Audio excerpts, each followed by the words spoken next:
안녕하세요. 오늘 저희와 함께 류돌프 슈타이너의 좀 특별한 강연록을 들여다볼 텐데요. 1918년부터 1924년 사이의 기록입니다. 네, 바로 유리듬이라는 상당히 독특한 움직임 예술에 대한 내용이죠. 맞아요. 슈타이너가 직접 공연 전에 청중에게 설명했던 내용이라 아주 생생합니다. 네, 그래서 오늘은 이 자료들을 통해서 유리듬이가 뭐랄까 그 근본 원리가 뭔지, 뭘 추구하는 건지 핵심을 좀 파악해 보려고 합니다. 좋습니다. 보이지 않는 것을 보이게 만드는 예술이라고 하니까 정말 궁금해지는데요. 함께 그 의미를 풀어가 보시죠. 자, 그럼 바로 본론으로 들어가서요. 유리듬이 이게 정확히 뭔나요? 슈타이너는 계속 이게 그냥 춤이나 판토마임 이런 거랑은 다르다고 강조하잖아요. 네네. 그게 핵심이죠. 보이는 말, 보이는 노래라는 표현도 쓰고요. 이게 대체 무슨 뜻일까요? 아, 그게 정말 흥미로운 지점인데요. 유리드미는 뭐랄까 단순히 감정을 흉내내거나 이야기를 그냥 몸지서로 보여주는 게 아닙니다. 그보다는 언어나 음악 속에 원래 들어있는 그 보이지 않는 힘이나 법칙 있잖아요. 네네. 예를 들면 우리가 말할 때 목에서 일어나는 아주 미세한 움직임 같은 거요. 그런 걸 몸 전체의 움직임으로 보이게 만드는 예술인 거죠. 아, 즉흥적인 감정 표현이 아니라 언어나 음악처럼 어떤 내적인 법칙을 따른다는 거군요. 맞습니다. 객관적인 규칙이 있는 거죠. 즉흥성이 아니고요. 그리고 여기서 또 중요한 게 바로 괴테의 세계관과의 연결입니다. 슈타이너는 이 유리드미가 괴테의 변형 개념, 그 메타모르포제라고 하죠. 거기에 깊이 뿌리내리고 있다고 봤어요. 변형이요? 괴테의 변형론? 네, 괴테가 식물의 여러 기관들, 뭐 꽃잎이나 수술 같은 것들도 결국에는 다 잎이 변형된 거라고 봤잖아요. 아, 그렇죠. 근원적인 형태가 변해가는 과정으로 본 거군요. 네, 바로 그거예요. 마찬가지로 유리드미는 말이나 노래가 움직임이라는 다른 형태로 변형되어서 나타난 것, 이렇게 이해를 한 겁니다. 아하, 이야, 이거 정말 신기한 발상인데요. 그럼 단순히 표현하는 걸 넘어서 말이나 음악이 가진 어떤 구조나 본질이 몸짓으로 전환된다. 뭐 이런 이야기군요. 네, 그렇다고 볼 수 있습니다. 하나의 형태가 다른 형태로 발전하고 전환되는 그 근본 원리를 움직임으로 보여주려는 시도죠. 그럼 그 움직임의 규칙은 어떻게 정해지는 걸까요? 아까 잠깐 언급하셨지만 순간적인 감정을 나타내는 몸짓, 미믹이나 판토마임은 일부러 피한다고 했잖아요. 네, 의도적으로 피합니다.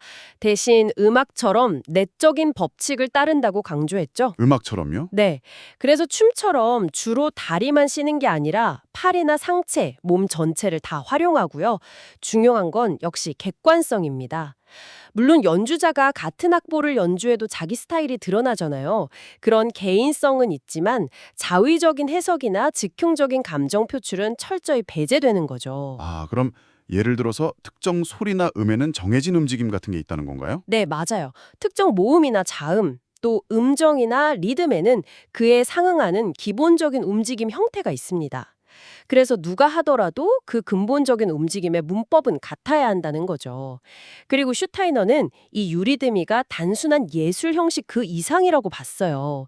크게 세 가지 측면을 이야기했는데요. 세 가지나요? 네. 첫째는 물론 새로운 예술 형식으로서의 가치고요. 둘째는 치료 유리듬이 독일어로는 하일 오이르틈이라고 하는데 그런 치료적인 효과, 그리고 셋째는 교육적인 가치입니다. 아, 교육적 가치요? 그 발도르프 학교에서는 실제로 이걸 굉장히 중요하게 다뤘다고 들었어요.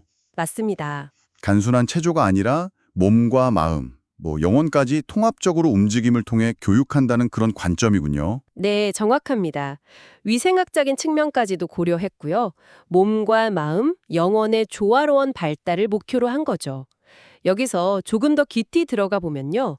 유리드미는 사실 언어와 인간 내면의 활동, 그 사이에 어떤 보이지 않는 연결을 눈에 보이게 하려는 시도라고 할 수 있어요. 내면 활동과의 연결이요. 네. 슈타이너는 우리가 뭔가를 듣거나 말할 때 우리 안에 어떤 미묘한 생명력, 그걸 에테르체라고 불렀는데요. 그 에테르체의 움직임이 있다고 봤습니다. 에테르체. 좀 어려운 개념이네요. 그렇죠. 뭐랄까, 생명력의 몸짓 언어 같은 거라고 할까요? 유리드미는 바로 이 내면의 아주 미세한 움직임을 몸 전체로 확장시켜서 보이게 만들려는 시도인 셈이죠. 생각하고 숨쉬고 말하는 이 모든 과정 자체가 어떤 객관적인 움직임의 법칙과 연결되어 있다는 상당히 깊은 관점입니다. 와, 정말 심오하네요. 근데 이렇게 새롭고 깊은 의미를 담고 있다 보니까 슈타이너 본인도 초기에는 이걸 설명하는데 좀 어려움을 겪었다고 인정했다면서요? 네, 맞아요. 기록에 보면 청중들이 기존의 예술 감상 방식으로는 이걸 받아들이기 좀 힘들어했다. 뭐 이런 토로가 나옵니다. 완전히 새로운 패러다임이었으니까 당연했을 수도 있고요. 하긴 처음 접하면 이게 춤인지 뭔지 좀 헷갈릴 수도 있겠네요. 그렇죠. 어떤 예술이든 처음에는 좀 저항이나 오해에 부딪히기 마련이니까요. 그럼에도 불구하고 유리드미는 언어와 음악, 더 나아가 인간 영혼의 내적인 법칙과 힘을 몸의 움직임으로 드러내려는 아주 독창적이고 심오한 시도였던 거죠. 네, 단순한 미적 표현을 넘어서 치유와 교육으로까지 확장될 가능성을 봤다는 게 참 인상적입니다. 맞습니다. 그런 잠재력을 탐구한 것이죠. 오늘 덕분에 슈타이너의 유리듬이라는 이 독특한 세계를 좀 더 깊게 들여다볼 수 있었습니다.